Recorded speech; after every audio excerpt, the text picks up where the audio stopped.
Group পর্বের সবচেয়ে আকাঙ্ক্ষিত match, বিশ্বকাপের মঞ্চে প্রথমবারের মতো মুখোমুখি কলম্বিয়া ও পর্তুগাল। মায়ামি স্টেডিয়ামের গ্যালারি সিংহভাগ দখল করে থাকা কলম্বিয়ান সমর্থকদের গগন বিদারী চিৎকার যেন বাড়তি সাহস যোগায় লস ক্যাফেটোরেসদের। নেস্টর লরেঞ্জোর দল ম্যাচের শুরু থেকেই হাই প্রেসিং ফুটবল খেলে পর্তুগালকে ব্যাকফুটে ঠেলে দেয়। ম্যাচের প্রথম মিনিটেই জন কর্দোবার হেড ক্রসবারের উপর দিয়ে চলে যায়। এরপরেই জন আরিয়াসের বুলেট গতির শট পর্তুগিজ গোলরক্ষক দিয়েগো কস্তা দুর্দান্ত রিফ্লেক্সে রুখে না দিলে তখনই লিড পেয়ে যেত কলম্বিয়া। ম্যাচের 22 মিনিটে গোল লাইন থেকে বল ক্লিয়ার করে দলকে পিছিয়ে পড়া থেকে বাঁচান রুবেন নেভেস। কলম্বিয়ার একের পর এক আক্রমণ সামলাতে হিমশিম খেতে থাকে পর্তুগাল। প্রথমার্ধের শেষ দিকে ম্যাচে ফেরার আভাস দেয় রোনালদোর দল। টানা আক্রমণে বেশ কয়েকটি সুযোগ তৈরি করে। 39 মিনিটে ব্রুনো ফার্নান্দেস গোলের সহজ সুযোগ হাতছাড়া করেন।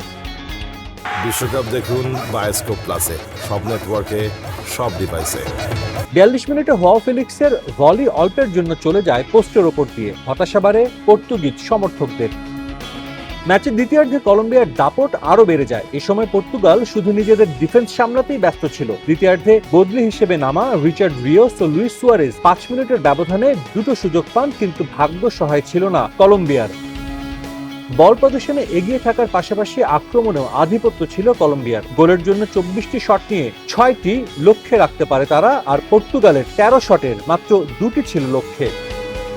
অবশ্য ম্যাচের শেষ মুহূর্তে জালের দেখা পায় কলম্বিয়া। 90 মিনিটের নিখুঁত হেড থেকে বল পর্তুগালের জারে জড়িয়ে উল্লাসে মেতে ওঠেন ডেভিনসন সানচেজ। কেঁপে ওঠে মায়ামির গ্যালারি, কিন্তু ভিএআর রিভিউয়ে অফসাইডের কারণে সেই গোল বাতিল হলে কলম্বিয়ার সমর্থকদের আনন্দ রূপ নেয় বিষাদে।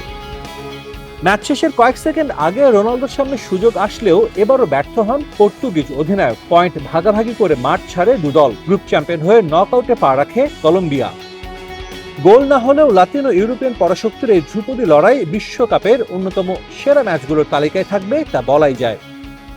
গ্রুপ পর্বের সবচেয়ে হাই ভোল্টেজ ম্যাচ, যে ম্যাচ নিয়ে দর্শকদের মাঝে ছিল তুমুল আগ্রহ, কিন্তু ম্যাচটা ড্র হওয়ায় কোয়ার্টার ফাইনালে সবাই যে সমীকরণ মেলাচ্ছিলেন পর্তুগাল আর্জেন্টিনা ম্যাচের, আপাতত সেই ম্যাচটা আর হচ্ছে না। একই সঙ্গে বিশ্বকাপের মঞ্চে দুই কিংবদন্তির মুখোমুখি লড়াই দেখার অপেক্ষাটাও বেড়ে গেল দর্শকদের।